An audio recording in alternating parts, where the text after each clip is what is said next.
Hello and welcome to Quarter Time Podcast. I'm Lucy G. And I'm Lucy P. And we're here to bring you all the netball goodness you never knew you needed.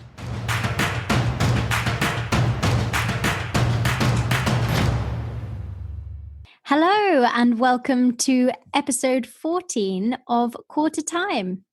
It's been a whirlwind week with round 15 of the Vitality Netball Superleague, but not only that, we've also had some massive news come out of the England Netball HQ with both the Roses coaching team announcement and the 2021-2022 roster for the Roses programme. And don't forget the SSN and the ANZ on top of that. What a week for netball. Amazing. So looking towards today's show, what have we got coming up, Lucy G? Oh, today's a cracker. We've got our usual 3-word summaries for the 6 games of round 15, then our hotly contested players of the round and games of the round. And then we have a fascinating interview with the head coach and CEO of London Pulse, Sam Bird, all about money in netball, from the salary cap to sponsorships and the sustainability of the Vitality Netball Superleague. You really don't want to miss this one. It's great. Amazing. Let's dive straight in with our 3-word summaries. Okay, starting off, it was Stars versus Lightning, and I've gone for pushing the best. Stars should really be proud of this performance, actually. And they started off, really evenly matched against one of the best teams in the league in Lightning. I think the battle between Beth Cobden and Liane Leota was just so good to watch. And Stars were showing great patches, but just weren't able to string enough good moments together consecutively to get themselves over the line. Props to Lucy Herdman, who managed 5 deflections and 3 turnovers against Mary Chollock, which is a pretty unenviable task. Next up, we had Bath versus Rhinos. And for this one, I said, what happened there?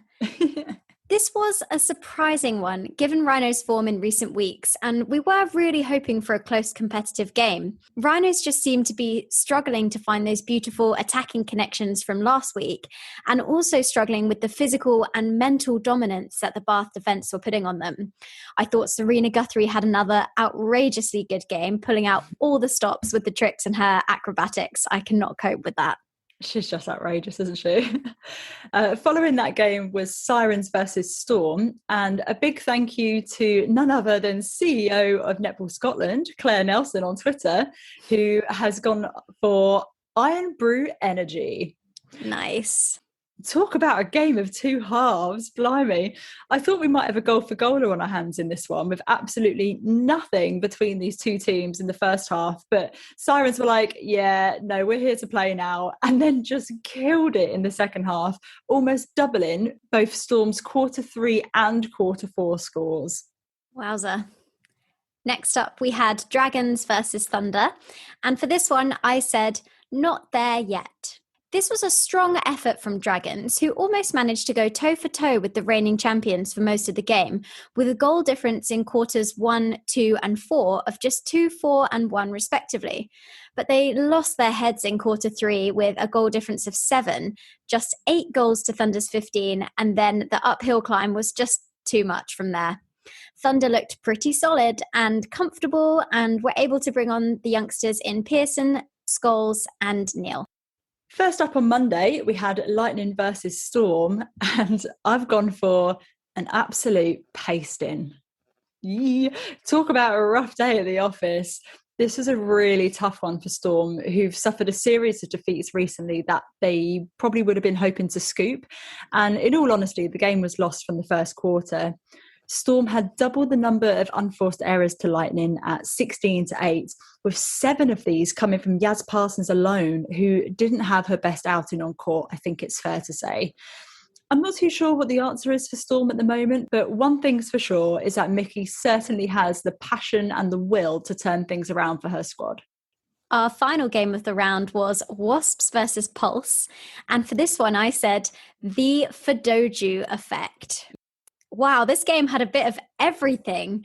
What a performance from the young Pulse side against some seriously experienced competition. If they hadn't gone down by 7 in that first quarter, they might well have done it, I think. And they ended up winning the second and final quarters as well. But credit to Wasps, who will to be honest, be feeling a bit like they dodged a bullet with this one, given the teams that are nipping at their heels for a top 4 finish. Moving on to our games of the round. So this week I've gone for Bath versus Rhinos. And this was a really interesting one for me, as I think it was pretty much tipped to be the best game of the round, but it really wasn't as close as everyone was expecting. I think given that incredible progress that we've seen from Rhinos in recent weeks, particularly given the fact that they've won 3 in a row, there was a lot of hype about whether they would be able to scout Bath. But Bath just said, no, thank you, come again, and pretty much just shut the door in their face from the first quarter. That blue brick wall that we've seen so much of this season was out in force, and a 17-8 second quarter gave Bath a 12-goal advantage at halftime, and that was just too much for Rhinos to claw back, basically. But what I thought was really good about this game was that Bath just smothered Walham from the start, and it took the Rhinos' attack a bit too long to adjust to such a high level of pressure, and then they were just on the back foot and it was too late.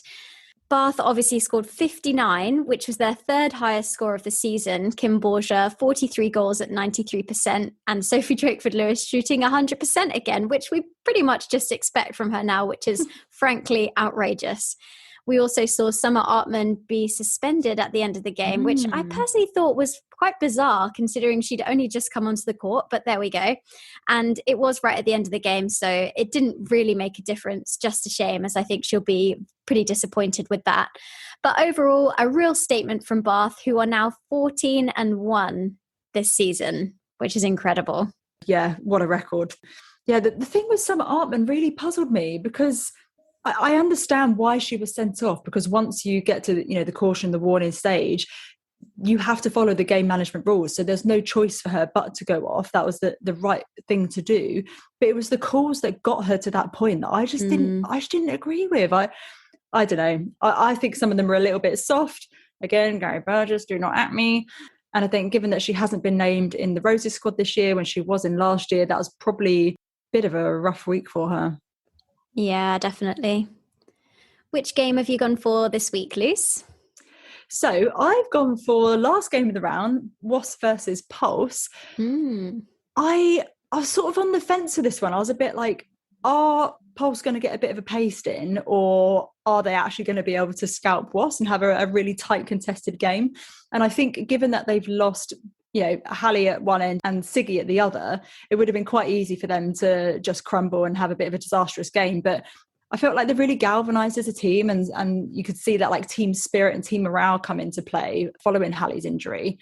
The shift for me came in that second quarter where Fedoju got put into goal defence. That was insane. And from that moment on, it just became the Fedoju show. The defensive pressure from having her in the goal circle, you could see the impact of that, because Rach Dunn shot 32 from 39 at 82%, and she's normally in the high 80s, 90s. So I think you could see the defensive pressure that Fedoju had added. The issue with the defence, Keeble had 27 penalties, so she's got to find a way of being able to actually contest and stay in the game. The thing that I want to point out with this game is that Pulse were down by 10 with 5 minutes to go, but they only ended up losing by 5. So if we had had 15-minute quarters, as we normally do, would they have won it? Who knows? Yeah, it's interesting, isn't it? And I mean, we've talked a lot about Pulse so far, and I think that's because Wasps had a fairly average game, I would say, by their standards. I haven't seen as much from them this season that's been particularly exciting and particularly outrageous and out there. They're just pretty solid, and I'm not necessarily sure if solid is enough to get them all the way this year. But credit to Pulse, they really pushed them, and I'm excited to see what they can put out next season, particularly once they get all their squad back together. Yeah, definitely.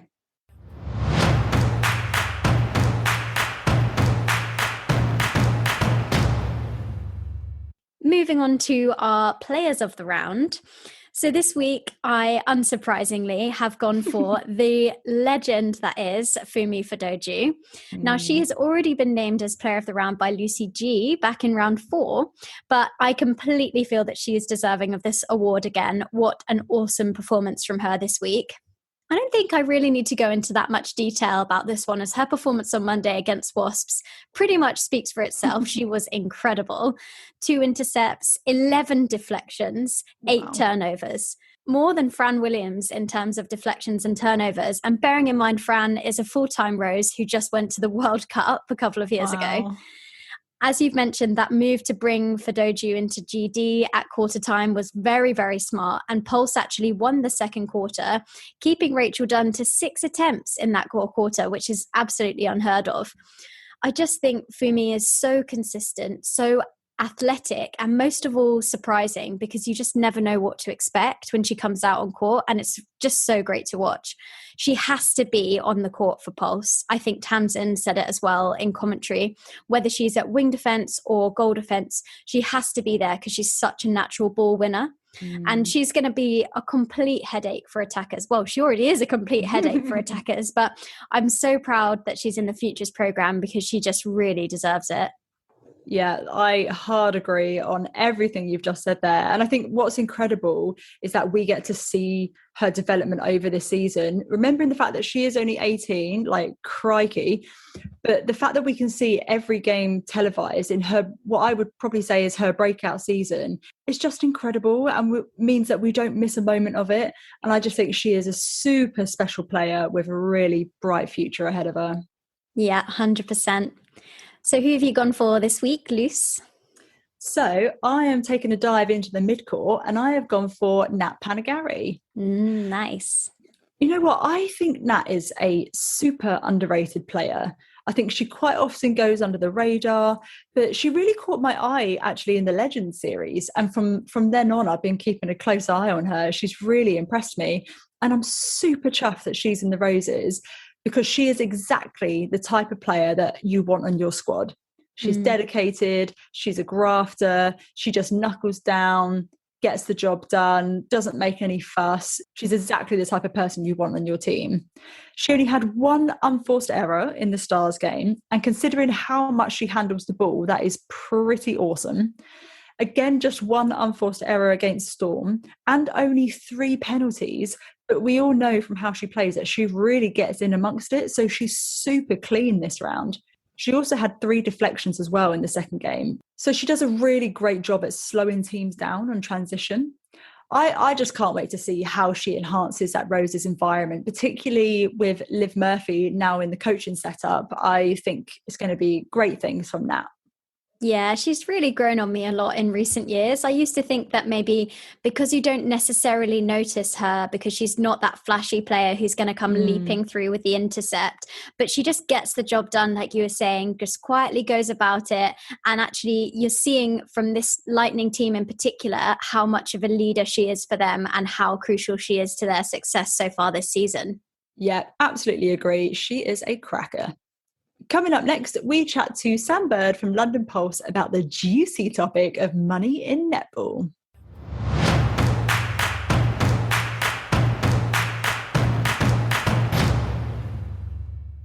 It is such a pleasure to have the CEO, head coach and director of netball of London Pulse, Sam Bird, on the show with us. Welcome, Sam. Thank you, Lucy. Thanks for having me.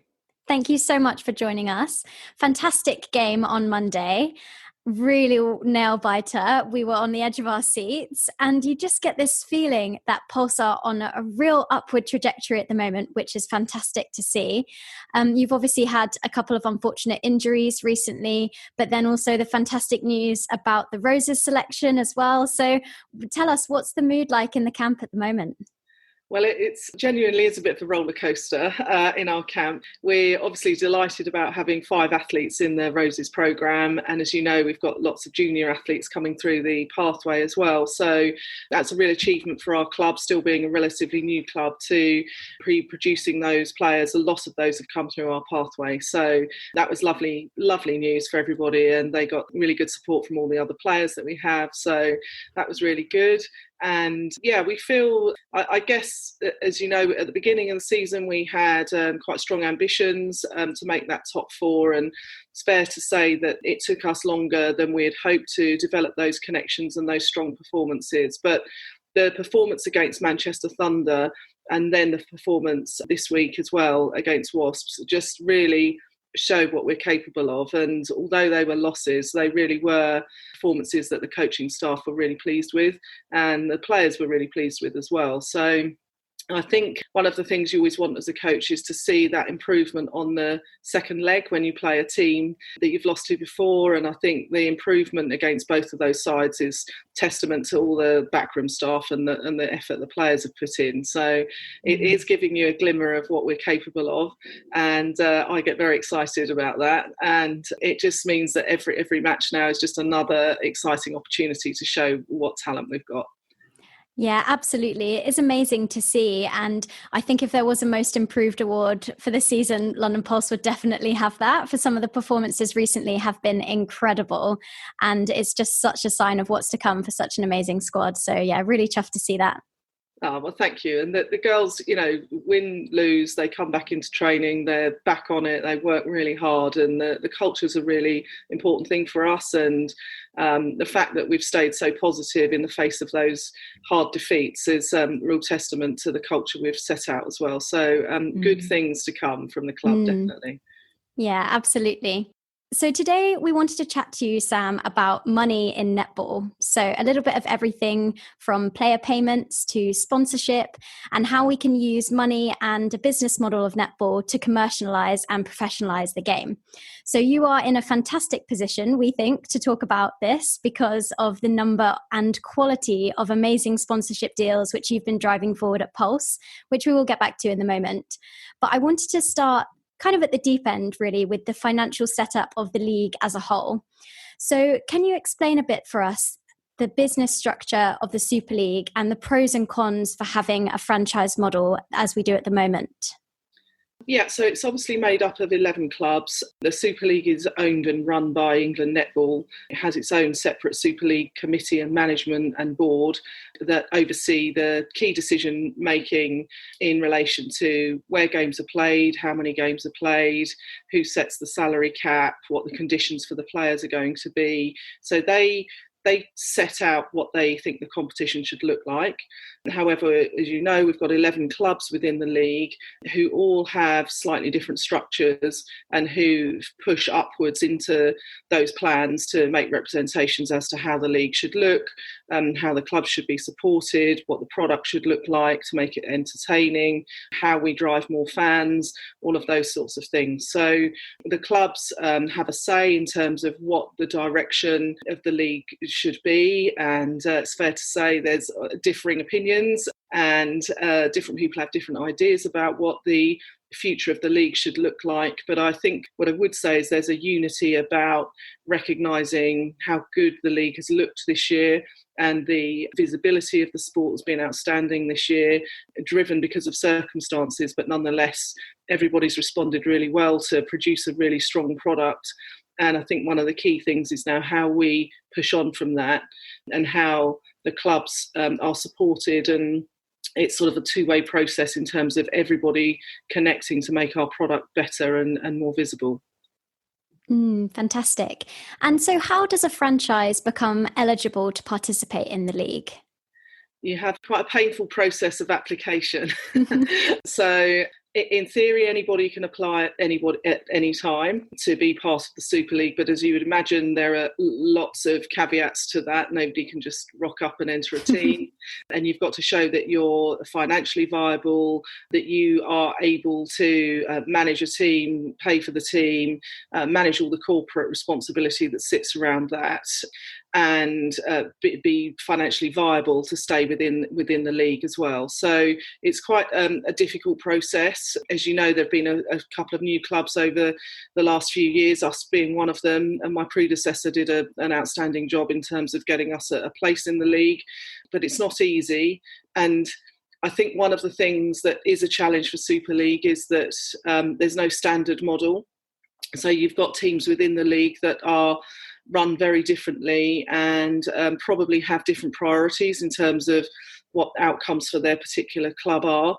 So while there'll be an overall sort of philosophy that we want to drive the game forward, we want to improve performance, we want to make the game more visible and more commercial, different club models will have different ideas and restraints as to how to try and achieve that. And I think that's one of the challenges we face in terms of growing our sport further. Definitely. And so the franchise system that we have is actually similar in the WBBL, which for anyone who doesn't know is the women's elite basketball competition in the UK. They suggested that the franchise system tried to provide financial security and protect investment into clubs by removing the threat that comes with relegation/competition within the franchise area. But we also know that the Premier League in football is run a bit differently, where the league is a private company which is wholly owned by the member clubs that make up the league. And when there's promotion and relegation, those clubs change. So from a business perspective, you obviously want to have the safety of knowing that as long as your team's got that cash that you were talking about to be part of the league, that you can continue to play each season. But do you think this is the right strategy for netball to commercialise and achieve our aims of putting out the best product possible? Very good question. I think the two things are separate. So I think the ability to be promoted and relegated of itself creates interest and creates a lot of chatter around, are you going up, are you going down, all the stories that run around that. But I think that's a separate issue to whether we are in our sport at the moment able to run enough clubs on a commercial basis to be able to provide this standard of competition, and that relates to the performance level as well as the commercial level. And it could be argued we've already got too many teams in our Super League already. So I mean there is I think possibly an argument to create a first division and a second division, whatever you would call that, to create that sort of relegation drama and promotion drama. But I think that you would need more investment from more clubs. And I think that most people watching netball probably don't understand how expensive it is to run a club and all the extra responsibilities that go around that, your sort of employment rights, welfare rights, employing your staff cohorts, finding venues, driving your fan base, bringing in tickets, bringing in sponsors. I mean, it's huge, and it needs really, really good people to come into the game and to be added to the game if we're going to maintain and improve the standard we have. So I think in the short term, the better model is to stay with what we have, but I think there's probably honest questions to be asked about what the differing priorities are for different styles of teams that are currently within the league. And an obvious example is if you are a university-backed team, you may have very different priorities and different restraints to an independent-backed team.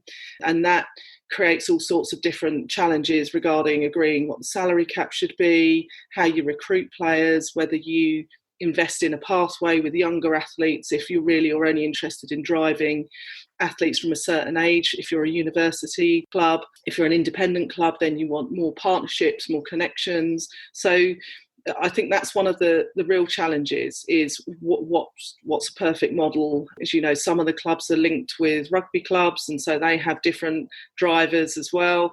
So that is a real challenge, I think, in terms of what the league looks like and how that growth happens when you've got clubs involved in it with different priorities. That's interesting, actually, that you bring up the salary cap there, because as we understand it, the salary cap is £70,000, which we believe covers 9 of the 10 contracted players. And then you've got one marquee player, which can be paid outside of the cap. Is that correct? Yes, that's correct.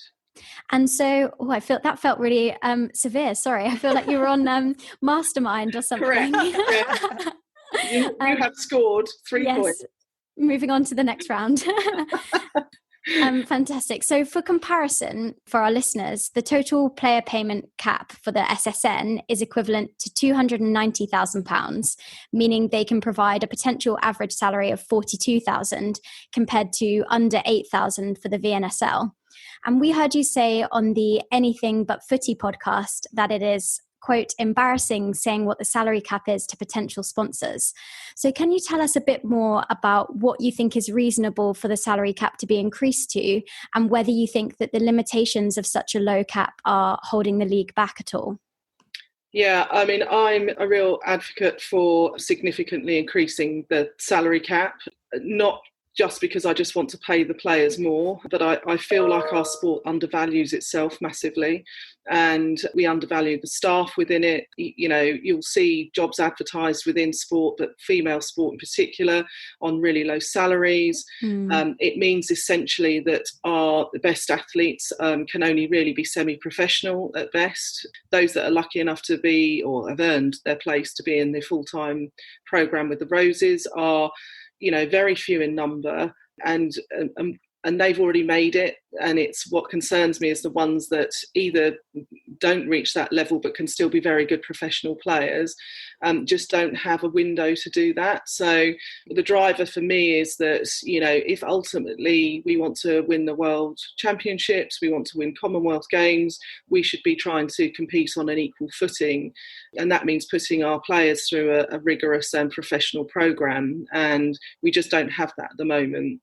And, you know, I see it with my two hats on, because on the one hand, I'm paying my players the same as every other club, which is not very much, because that's all I'm allowed to. But I want them behaving like professional players. You know, I want my pound of flesh, and I want them at training, and I want them doing their clips, and I want them giving everything to the club. And then I have to remind myself that they're either full-time students or have another job. So I just think there has to be a level of honesty around that. So for me, I would be very much in favour of significantly increasing the salary cap, but not all clubs are in favour of that. And there's a big discussion to be had about moving this league from a semi-professional position to a professional position. And I don't think that's going to happen overnight. And I suppose as well, if you did raise the salary cap, it doesn't mean you have to pay up to the cap as well. You can pay whatever is reasonable for all of those clubs in the different situations. But we found as well that the Men's British Basketball League salary cap is £250,000, and they also have a marquee player allowance, but that's for 2 players per team to sit outside of the salary cap. So could that be a potential option for the Super League to try and retain some more UK talent as well?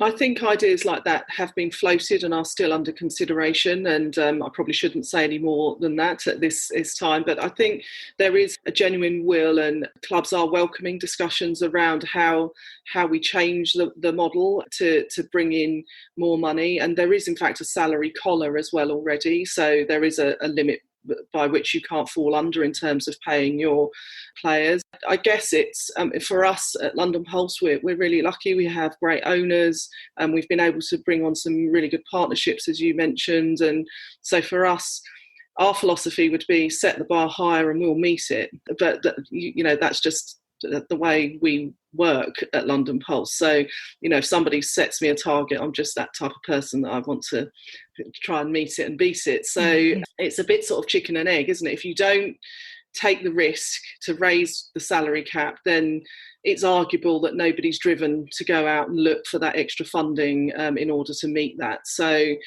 it's a challenging situation, particularly because we've had a season without fans, and you know the ticket money that comes from your fan base is a big contributor to how successful your club can be commercially.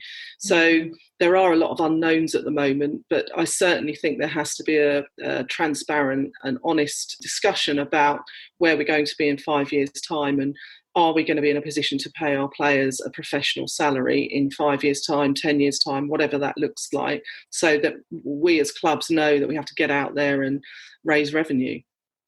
And it's interesting you say there about sponsorship, because obviously we know that's a huge tool when it comes to making any sporting business into a commercial success. But we've seen, particularly in netball, that this has really taken off in recent years, both in terms of individual player sponsorship and club sponsorship. So, I mean, in the off season, it seemed like Pulse were announcing a new sponsor every week, which is amazing to see. And you also recently announced the partnership with Viper 5, who make those fantastic performance socks. I've bought about 10 pairs already. I absolutely love them. They're just so good, aren't they? They're amazing. So yeah, good. Love them. And I counted 9 sponsors in total on your website. So how are you managing to have so much success, and what can other clubs learn when it comes to developing netball as a product? Well, you catch me at a good time, because we're announcing another 2 this week, I think, another 2 partners. So I think what I'd say is, when I was given the opportunity to come in as CEO, I think just been kicking around this sport for a long time, being involved with Super League for 15 years, for me, it was just an opportunity to finally be able to say, okay, this is performance, this is business. Where are the income streams? How do we raise revenue through X, Y, and Z? So we've got our camps, we've got our sponsorship and marketing, we've got our partners, and then we have our performance. And we've been able to bring in some really good staff that have the skills in order to be able to go and drive sponsorship, drive our ticket sales, drive our membership up. And that's been a real privilege, actually, just to be able to work with quite a close-knit team that's very driven to succeed and help the club succeed. And I think part of our success in terms of working with sponsors and partners has firstly been to really show them how passionate we are about our sport. A lot of them, the way it's worked is I've gone on the initial interview and I've sort of said, this is London Pulse, this is what we're going to do, this is women's sport. If you haven't seen it, you need to watch it. Let me show you a game. Let me tell you about the personalities. Let me tell you about the diversity, about these amazingly strong female athletes. They're perfect for you, perfect for your company. And then beyond that, I think it's just really important to tell them what you can give them. So you're not going in there to say, well, I'd like £50,000, please. You're going in there to say, well, for your £50,000, you get an association with a really strong female brand. You get visibility. We'll come in and speak to your employees. We'll do a yoga session with your employees. We'll partner up and do some what it takes to win talks. So they'll come in and talk to your staff or about their journey. And I think the more you can present as actually your 50 grand is actually good value. We're going to give you all these things and you're just going to be so pleased to be working with us. And I think it's really, really finding partners that you can genuinely work with. And I won't name them, but I've certainly got a couple of the CEOs from the companies we're working with that send me a little helpful message after the game and say, well done or not well done or great, thank you. And I get words of wisdom. And it's actually lovely that you can develop those relationships with your partners and sponsors, and it's not a flash in the pan where they don't really feel like they've had much for their money and you've not really bothered with them. So the philosophy has been to genuinely partner with them, keep them involved with the club, get them to know the personalities in the club and really sort of go on that journey together so that they appreciate being a part of our success and failure. So that seems to have worked. And for those of us who are already a part of the netball family, we're telling people left, right and centre, you should invest in netball. But what do you think the main challenges are that franchises face when it comes to getting sponsors to back netball specifically instead of other women's sports? I think obviously it's been a challenging year this year, but ordinarily I think the key thing is finding a like-minded individual within that organisation that likes live sport. So it doesn't really matter if you can find the person that you can ignite their interest within that particular company and you can get them down to watch or you can get them to come and meet your players. They then do the hard work for you within their own business because they've bought in as well. So I think it's finding somebody that connects with your sport, and it doesn't have to be. I've found that if somebody really loves cricket or rugby or whatever it is, once they see how good netball is, they buy into it very quickly. And I think it's just having a bit more faith in what our product offers. We know it's a great game, but lots of people don't. But it doesn't take much to convert them. It really doesn't. Once they see the athleticism and also the visibility of what they get in terms of value for money, in terms of what they pay for the visibility that they get on Sky Sports and on the news and social media, it becomes a very good prospect. We are a good value compared to if you wanted to sponsor a netball team compared to a football team. Well, both are on Sky Sports, both get social media coverage. For me, it's a no-brainer. But it's finding the right person within that business that buys into that. Definitely. That's really interesting, actually, that you're saying actually it's there, the people are there, they want to see it. It's just making those connections and forging them. The other thing we've found as well is that a lot of companies have sort of social and corporate responsibility pot of money, and we found that some of the partners we've approached with a view to sponsoring our Super League side have actually been far more interested in our community work that we do, and that's something I've learned over the year as well. It's about finding the right fit for a particular sponsor. So Visions in Education, they actually sponsor our pathway because they run sort of sports tours abroad, and that's more relevant to them to be sponsoring that sort of athlete cohort than the Super League. And we found that other partners have come on board with us because they're interested in our grassroots projects, like our visually impaired netballers. And so it's also having a think about what else you offer that company, because sometimes they're genuinely not bothered about being on Sky or being on the dress. They're bothered about their social and corporate responsibility and how they can help our club help grassroots initiatives. So it's sort of understanding that the client you're approaching as well, and where best to place them, and then where to have those relevant discussions. I feel like we're getting a sponsorship masterclass here. I feel like we should be paying you or something to be coming on and giving us all your wisdom. It's fantastic. Well, I wouldn't go that far, but it's more like a dog with a bone, really. I think once I put my foot in the door, I think they just get rid of me by sponsoring the club. Yeah, definitely. So talking more generally about the league as a whole, do you think that having fewer teams would solve the money problem? I know we've talked about this briefly as a point of discussion, but we want to know whether it would really mean more concentrated money coming in from sponsorship deals, memberships, ticket sales, clubs and camps, all those things you've listed, which could then translate into more money to pay coaches and players in general. And if not, what do you think is the best way to commercialise the league as a whole? Yeah, I think in terms of numbers, in terms of raising money, sponsorship, funding, I don't think it matters that there are 11 teams, because quite honestly, I think if teams are prepared to put the same effort in, and I know there are a number of teams that do, Sirens are a standout team for that, that are prepared to be ambitious as well, then I think there's enough money to go round. You know, there's however million people live in the UK, there's enough money to go round to fund a Netball Super League. So I don't think that's the issue. I think 11 teams is more of a question when you talk about performance and whether you've got a high enough performance level across the Super League, and whether losing 2 or 3 teams, and I say that carefully given where my team sits at the moment, but losing 2 or 3 teams, whether that would drive the level of competition up is a performance decision.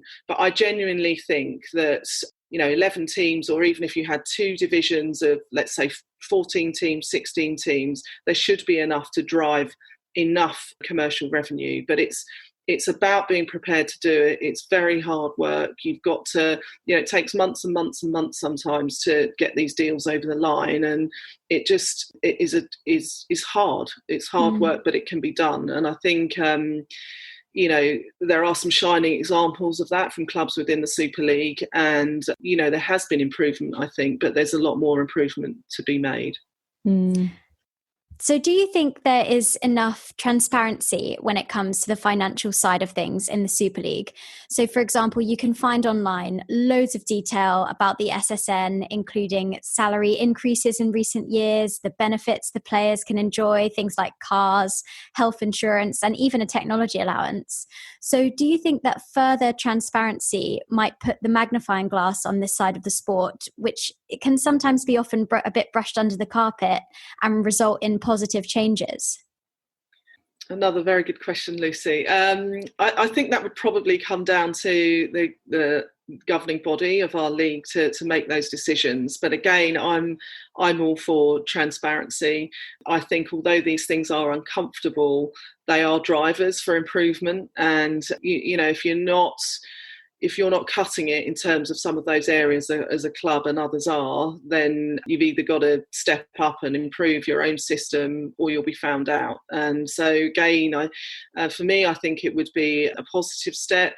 But again, I think there are probably some constraints around that, depending on the club structures and depending on who owns them, whether they're part of a university, whether they're independently owned, whether they're tied up with a rugby club. So everybody has such sort of, it might be actually quite difficult to see those figures in an objective light because they'd be presented so differently depending on what your club model is. So it might be quite challenging, or it could potentially be perceived as being slightly skewed when it isn't, depending on how those figures are extrapolated, I think.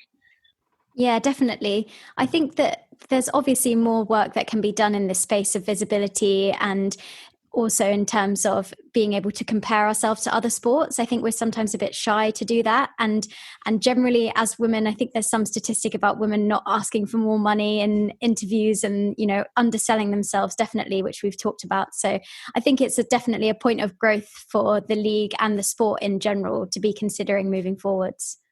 Yeah, and I often have a lot of debates about this with my husband, so it's what we do. And, you know, he sort of talks about, you know, when guys go down the pub, they all talk about football and, you know, they go and play Sunday league and they think they're as good as the players that are playing for Arsenal. And, you know, and we don't have that yet in our sport. You know, we still have huge participation, which is just fantastic. And the England netball programme to drive participation has been fantastic. But that still doesn't translate into them connecting with the Super League, being a fan of London Pulse, whoever it is, and saying, oh, did you see the match between, you know, Wasps and Pulse last night? I could have passed that ball better. What was she doing? all of that.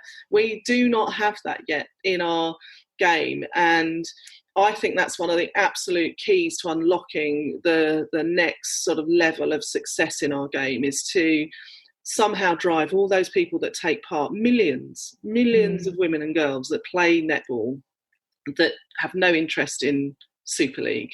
They probably still watch the football more than they watch the netball.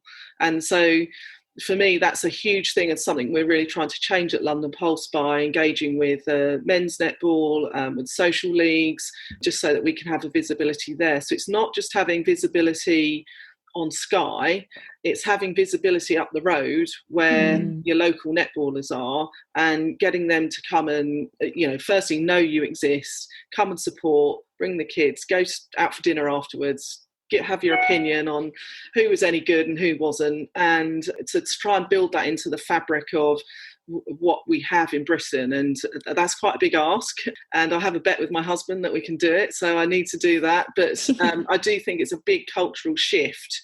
So it can't just come from England Netball and the clubs to say, look, we've got this great product, we're here.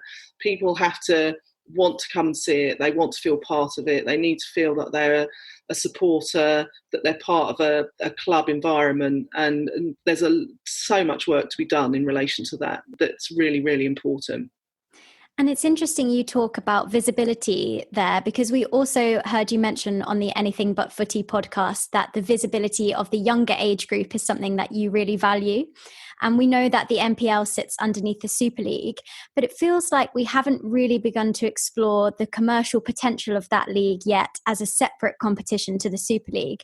So can you tell us a bit about what your hopes are for the future of the NPL? Is the dream that it becomes almost like the college system in American football, with, you know, huge crowds, televised games, and then the players become like these household names who are then snapped up for Super League contracts when they get to senior level? Yes, that's it. Great. Answer done. Let's make it happen. Absolutely. I mean, the NPL competition is brilliant.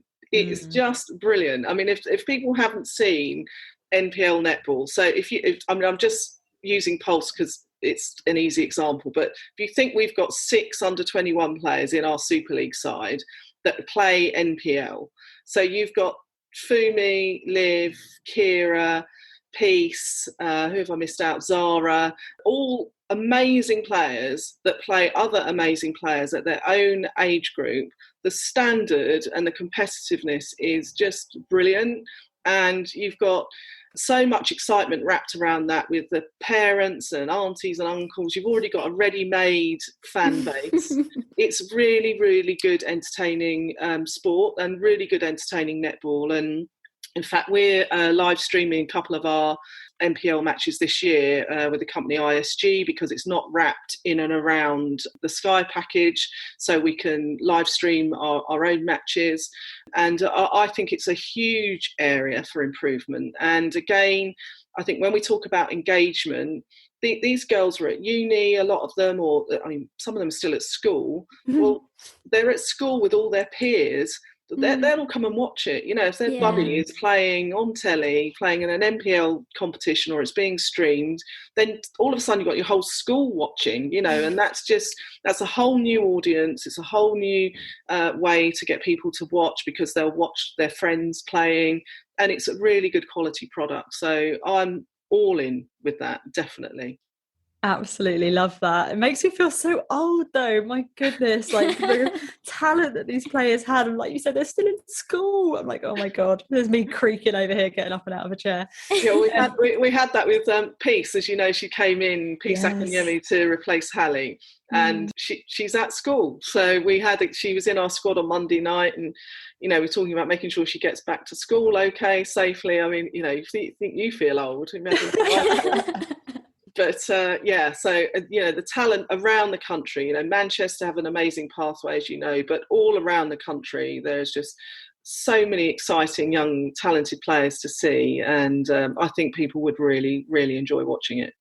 Yeah, without a doubt. I'm very conscious that we've taken up a lot of your time. So we've got one more question for you. It's I'd say it's pretty well documented that the financial struggles that we see in netball are not just limited to our sport, but actually the wider women's sport industry as a whole.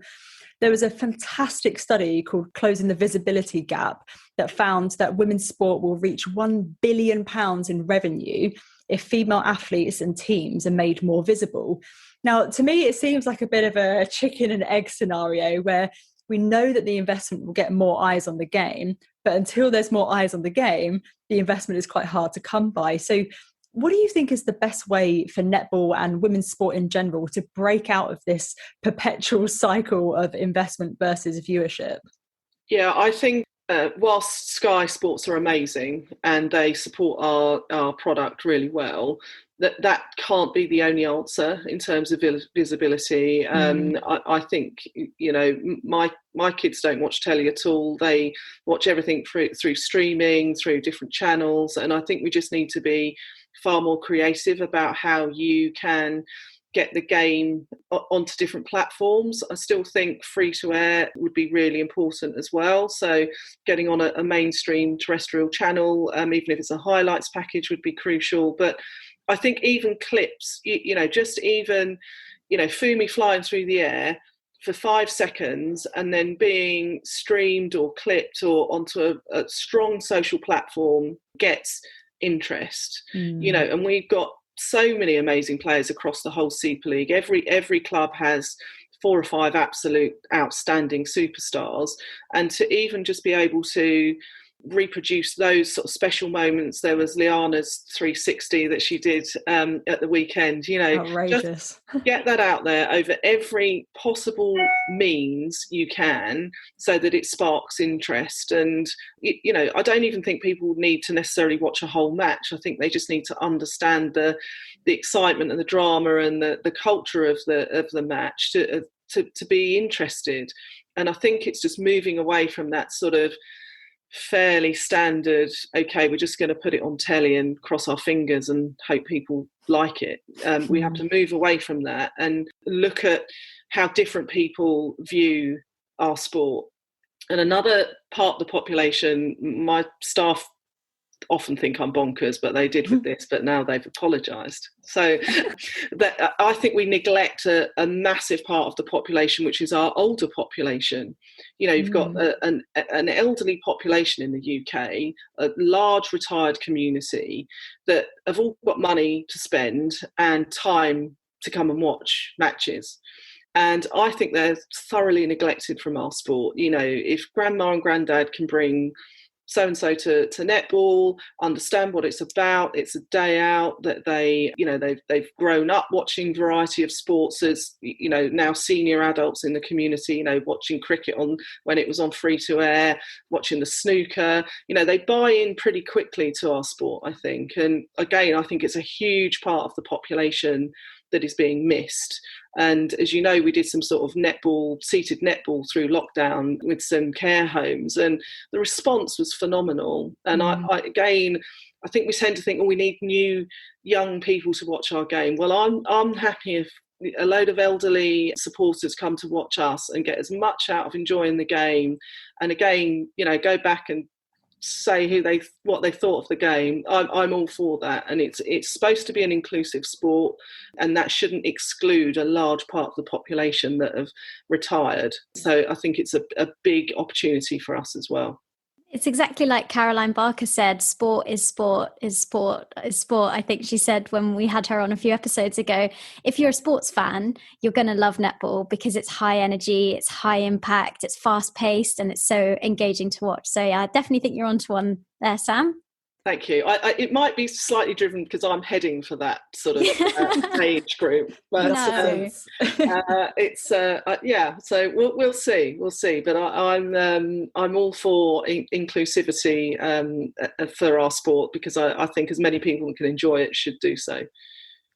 Absolutely. Fantastic. Well, thank you so much, Sam. That is everything that we've got time for today, but really, really appreciate you coming on the show and sharing your insight with us, and have a great game this weekend. Thank you very much. Thank you for having me, and keep up the good work. Thank you. Thanks. Thank you so much for listening to episode 14 of QTR Time. Make sure you subscribe to the podcast and follow us on social media at QTR Time Pod for the latest netball updates. Get involved in the conversation online by tagging us in your 3-word summaries of the games, and let us know which players have stood out for you each week using the story template in our Instagram highlights. Enjoy the next round of matches and see you next week. Bye.